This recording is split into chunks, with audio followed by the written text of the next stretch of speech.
going through all of the data to make sure that it's well done and determine where the undercounts and overcounts are, and then we have to deliver all of the data to the President of the United States on the last day of the year. And the data that we deliver is metadata. It is not a roster of who lives where.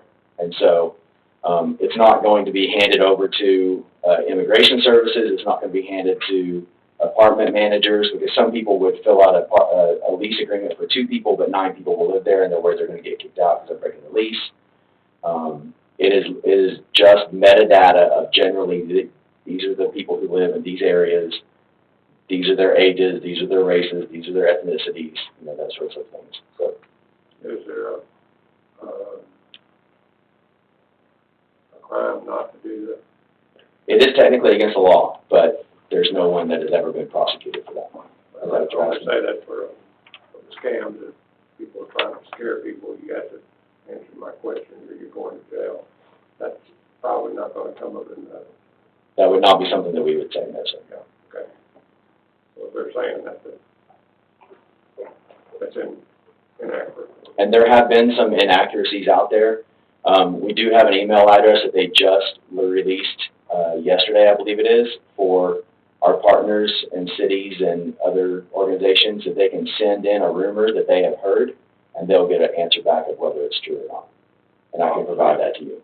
Our advantage for everybody to be counted, because it's going to help us get federal funds. Absolutely. And it also determines who you have representing you as well, because all of the district boundaries for all the different levels of government are going to be redrawn based on these numbers as well. Right. Yes, sir. So with that in mind, many of our towns and cities have been reached out to, and this is my formal reaching out to you to talk about what they call a complete count committee. Some cities have decided to create these committees in their towns to make sure that they can highlight the census as much as possible to their citizens, and to make sure that the people within their municipality are as accurately counted as possible. And so what you would do is you would put people on this committee. It'd be an ad hoc committee usually, and it would be people who are either already in your community working in different ways, people who know the community well, people who have a voice in the community, people who know where some of the harder to count groups are, because there are groups within our population that are harder to count. Some you might guess, folks for whom English is not their first language, or recent immigrants.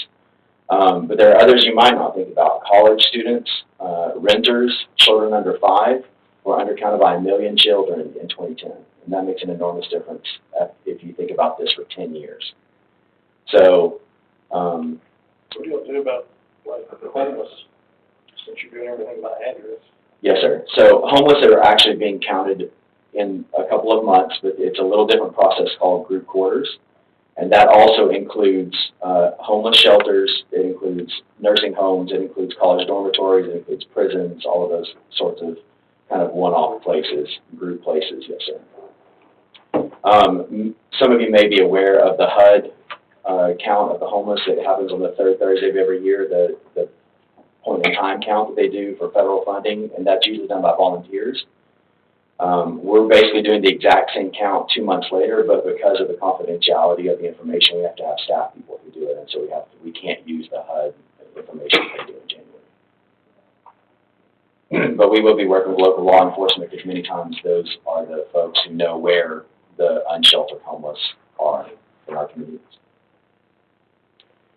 So this is just a graphical about how you might put together your complete count committee. It could include any of those groups or any others that you think of. I think when I was talking to Marvin, he remembered putting one of these together for the 2010 census, and that y'all had, he thinks, 7 people on the committee. And so, you know, for example, the city of Dallas. Marvin remembers that 1940. You know, the city of Dallas has something like 75 people on their committee, but they're a much larger municipality, obviously. They're broken down into subcommittees, and, you know, it's an enormous process. But so you would just be whatever is appropriate for your committee, and that's not something that's dictated by me. That is something that you guys determine how big it is and who is on it. But then I've come to provide the training. It's about a 2-hour training, and it's exactly the folder that I gave you there this evening is what the training would come from.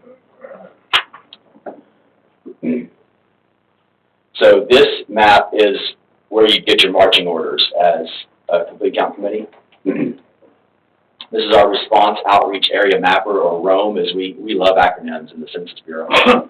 So if you're looking at that slide, in the upper left corner, you see kind of a gray blob with two arms. That's DFW Airport. If you look to the right of that, there's an incredibly dark blue area, and then a little to the right of that is a big yellow area. The catch-22 about census data and federal funding is it tends to be the lower socioeconomic areas that don't respond well to the census. And then it also tends to be those lower economic areas that don't respond well to the census that then don't get the dollars to have community redevelopment that they need in order to not be lower economic developed areas. So what you're looking at here on this map is the dark blues are those areas that responded at a lower rate to the 2010 census, and the yellow areas are the ones that responded more readily to the 2010 census. So that yellow blob that you see there is Highland Park, and then all of those dark blue areas below that are Southern Dallas and South Dallas and West Dallas and East Dallas and Oak Cliff. Oak Cliff. Yes, sir. So you can see when you put together a complete count committee, what you'll do, generally speaking, is you would go on this website here, you would type in River Oaks, and you would see where the lowest response areas are within your town and what those responses look like, and that's the area that you would target as a complete count committee to try to raise awareness in that area, as well as across your entire municipality to try to get as many people to respond on their own as possible. And this is available to anybody. You can go on our census website, and anybody can put in their address. My background is being a pastor, and so I would tell churches you could go in there and put in the address of your church, and you would know exactly who is living right around your congregation. If you wanted to start a new ministry, if you wanted to reach out in a certain way, I mean, it's also the data that we get from the census also helps businesses determine where to put their next location if they're going to open one. Schools can use that for planning. Census is really one of those things that touches every single person's life every single day, and they don't even realize it because everything we do comes off of this. So, what's next?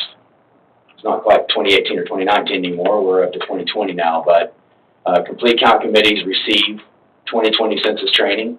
That's what the CCC is. Then complete count committees develop strategy and work plan, and then City Council passes a resolution in support of. And it is the highest elected official in the city that is usually the one that is taking responsibility for the complete count committee, even if they are not the liaison. A lot of city councils will appoint a liaison to the committee, even if it's not the mayor.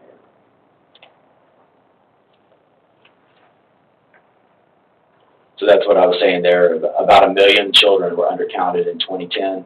If you think about that, the next time a census rolls around, these kids are going to be in about 4th grade, about 9 or 10 years old.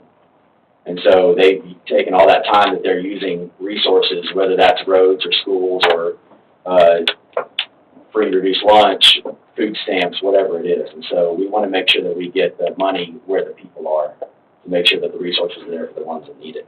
How do we know that it's $1 million about what's in school compared to the data? There's a bunch of different ways that what's in school. They also do statistical analysis after we take the census. They run a theoretical census in a closed room, and then they use statistics to determine which parts of our count are undercounted or overcounted. It's a little above my pay grade, but those guys love numbers. So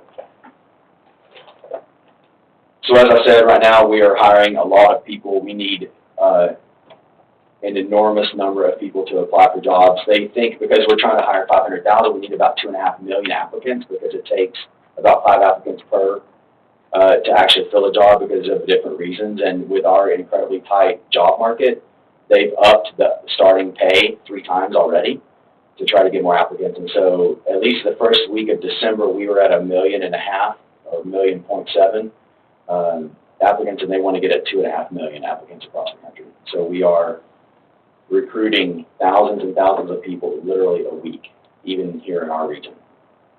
What's age? What's that? How old do you have to be? You have to be 18 and a citizen of the United States.